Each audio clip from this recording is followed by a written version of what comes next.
চীনের মানুষরা এইভাবে সাপ চাষ করে লক্ষ লক্ষ টাকা আয় করছে।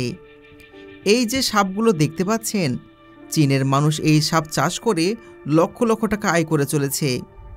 চীনের বেয়াজিং প্রদেশের মাঝখানে জিশিকও নামের একটা ছোট্ট গ্রাম রয়েছে।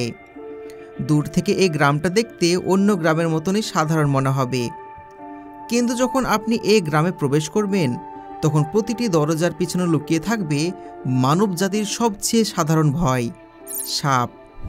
এই গ্রামে লোকেরা কেবলমাত্র সাপের সাথে বসবাস করে না, বরং তারা সাপকেও মুরগির মতন চাষ করে। এই গ্রামে মোট 800 জনের মতন মানুষ বসবাস করে, তবে তাদের মধ্যে 120টি পরিবার প্রতি বছর প্রায় 3 মিলিয়ন সাপ পালন করেন। আর এই সব কিছু ঘটেছে মাত্র 4 স্কোয়ার মাইলের একটি ছোট্ট এলাকার মধ্যে। একসময় এই প্রাণীটি গ্রামের সবচেয়ে ভয়ঙ্কর আতঙ্ক ছিল, কিন্তু বর্তমানে এই সাপগুলো গ্রামের প্রতিটি লিভিং রুম এবং বেডরুমের অংশ হয়ে গেছে।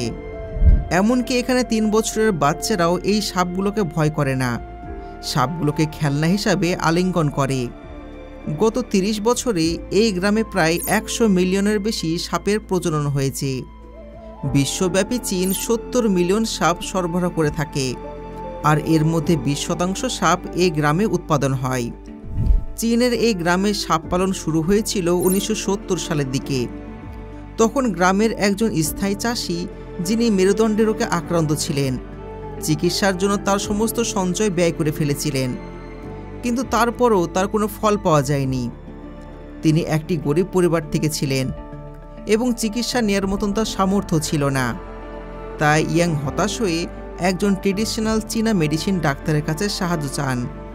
তিনি তাকে একটি ইউনিক ওষুধের প্রস্তাব দেন। বিষাক্ত সাপ ধরে তা দিয়ে মদ তৈরি করে খাওয়ার পরামর্শ দেন।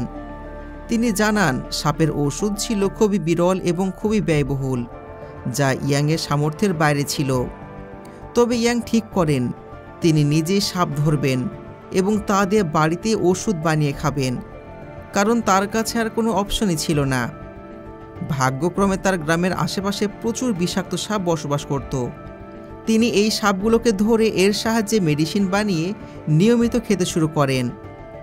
এরপরে আশ্চর্যজনকভাবে তিনি উপলব্ধি করলেন যে তার রোগ ধীরে ধীরে কম হয়ে আসছে। কিন্তু ধারাবাহিকভাবে 3 বছর ধরে সাপ ধরার অভ্যাসে তিনি দক্ষ হয়ে ওঠেন এবং এই সাপগুলো স্থানীয় ব্যবসায়ীদের কাছে বিক্রি করতেন।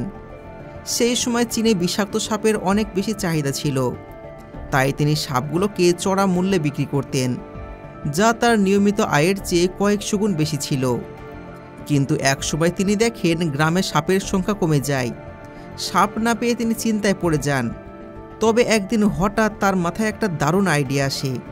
তিনি ঠিক করেন সাপের প্রজনন ঘটিয়ে সাপের চাষ করবেন। এরপরে 1985 সালে তিনি নিজের গ্রামের বাড়িতেই সাপের একটি ফার্ম খোলার জন্য তার সমস্ত সঞ্চয় খরচ করে দেন। শুরুর দিকে আর্থিক বিপর্যয়ের সম্মুখীন হন, কিন্তু সে ধীরে ধীরে তার ভুল থেকে শিক্ষা নিয়ে তা শুধরে নেন আর খুবই দ্রুত সব কিছু বদলাতে শুরু করেন। তিনি প্রথমে একটি মাত্র প্রজাতির সাপের ফার্মিং করতেন, কিন্তু ধীরে ধীরে সাপের প্রজাতির সংখ্যা বাড়তে শুরু করে এবং সে অনেকগুলো ফার্ম খোলার মাধ্যমে বিভিন্ন প্রজাতির বিষাক্ত সাপের চাষ করতে শুরু করেন। উষ্ণ আর্দ্র জলবায়ু এবং প্রচুর বৃষ্টিপাতের কারণে এই জায়গাটি সাপের প্রজননের জন্য একটি পারফেক্ট এলাকা ছিল। ইয়াংয়ের লাভজনক ব্যবসা দেখা দেখি আশেপাশের গ্রামবাসীরাও সাপ চাষের ব্যবসায় নেমে পড়েন, আর এইভাবে ধীরে ধীরে সাপ চাষের প্রতিযোগিতা বাড়তে থাকে। বর্তমানে চীনের বেয়ানজিং প্রদেশে অসংখ্য গ্রাম রয়েছে যারা শুধুমাত্র সাপেরই চাষ করে। কিছু ফার্মার এখানে রেস্টুরেন্টের জন্য বিভিন্ন ধরনের সাপ চাষ করেন, আবার অনেকেই সাপের মাংস তৈরি করে বিক্রি করেন। ইয়াংয়ের মতে অনেক ফার্মার রয়েছেন যারা ট্রেডিশনাল ওষুধ শিল্পের জন্য সাপ চাষ করে থাকেন। একসময় এই গ্রামের লোকেরা সামান্য অর্থ উপার্জনের জন্য লড়াই করতেন, কিন্তু বর্তমানে এই ব্যবসার মডেলের জন্য তারা প্রতি বছর $10,000 উপার্জন করেন। এই ইউনিক আইডিয়ার কারণে এই গ্রামটি বর্তমানে চীনের শীর্ষ সাপ কেন্দ্র হিসাবে পরিণত হয়েছে। বেশিরভাগ চাষ করা সাপগুলোকে মেডিসিন ফ্যাক্টরিতে ডেলিভারি করা হয়, যেখানে সাপের লিভার এবং পিত্ত রসের সাহায্যে ওষুধ তৈরি করা হয়। এছাড়াও এই গ্রামে সাপের চাষ করা হয় এবং বিশ্বের বিভিন্ন দেশে এক্সপোর্ট করা হয়, যেমন আমেরিকা, জাপান, দক্ষিণ কোরিয়া, ফ্রান্স এবং ইতালি। প্রতিনিয়ত সাপের বাড়ন্ত চাহিদার কারণে এখানে অসংখ্য চাষি তাদের সবজি জমিতে সাপের চাষ শুরু করে দেন, আর তারা প্রতি মাসে 1 লক্ষ ইয়েন আয় করে থাকেন। সাপ চাষ একটি লাভজনক ব্যবসা হওয়ার মূল কারণ হলো এর কোনো অংশই অপচয় হয় না, এর প্রতিটা অংশ বিক্রি করা যায়। সাপের সবচেয়ে মূল্যবান অংশ হলো তাদের বিষ। এই বিষের প্রতি গ্রামের মূল্য হচ্ছে 450 থেকে $750 পর্যন্ত। আর সবচেয়ে বেশি চাহিদা এবং উচ্চ মূল্যের সাপ হলো নবজাত রেড ল্যান্ডস। যখন এই সাপগুলোর বয়স 1 সপ্তাহ হয়ে যায় তখন ফার্মাররা এইগুলোকে ওষুধ কোম্পানির কাছে বিক্রি করে দেন, কারণ এই সময় সাপগুলোর মেডিসিন ভ্যালু অনেক বেশি হয়ে থাকে।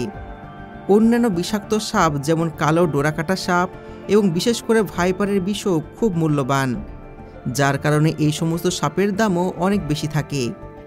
চীনের নাগরিকরা সাপকে বিভিন্ন রোগের প্রতিকারক হিসাবে ট্রেডিশনাল মেডিসিন হিসাবে ব্যবহার করে থাকেন। এদের মাংস, কাটা, বিষ, তেল, চামড়া, রক্ত, পিত্তকোষ সব কিছুই রোগের ঔষধ হিসাবে ব্যবহৃত হয়। সাপের তেলকে ত্বকের সমস্যা এবং পায়ের ব্যথার জন্য ব্যবহার করা হয়। সাপের ওয়াইনকে তারা বিশ্বাস করে যে এটি এমন সব রোগের চিকিৎসা করতে সক্ষম যা আধুনিক চিকিৎসা পদ্ধতিও করতে পারে না। আমরা ইয়াংয়ের মাধ্যমে দেখেছি যে এটি রোগের বিরুদ্ধে কার্যকর প্রমাণিত হয়েছে, যা তাকে সাপ চাষ করতে অনুপ্রাণিত করেছিল। চীনা ঐতিহ্যগত চিকিৎসার মতে সাপের ওয়াইন রোগ প্রতিরোধ ক্ষমতা বাড়ায়। বেশিরভাগ চাইনিজরাই অ্যালকোহল পান করার আগে স্নেক লিভার ক্যাপসুল খেয়ে থাকেন, কারণ তারা বিশ্বাস করেন যে স্নেক লিভার অ্যালকোহল থেকে লিভার ড্যামেজকে রক্ষা করে। এখানে সাপের বিষ ব্যবহার করা হয় দাঁতের ব্যথা থেকে মুক্তি পেতে, শরীরে ব্যথা, জয়েন্টের সমস্যা থেকে আরাম পাওয়ার জন্য।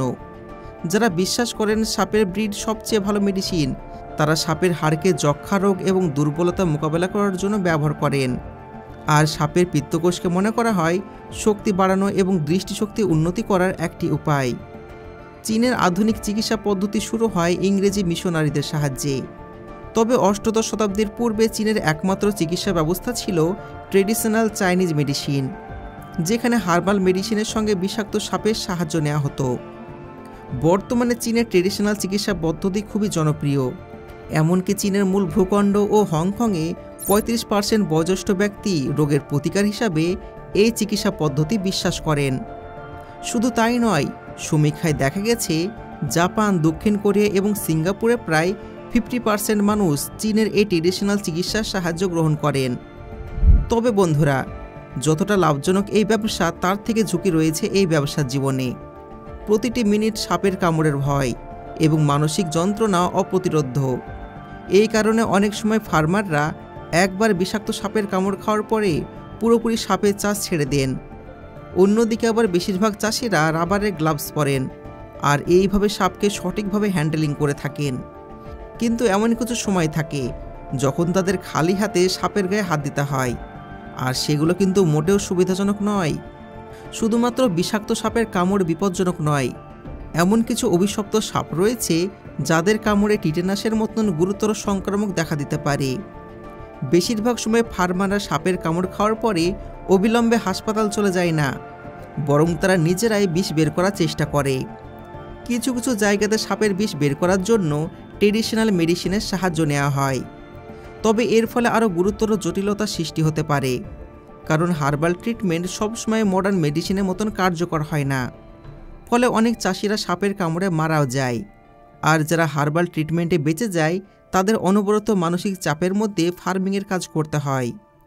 তো বন্ধুরা, যদিও সাপ চাষে অনেক পয়সা, কিন্তু আপনি কি সাপ চাষ করতে চাইবেন? কমেন্টে জানাবেন।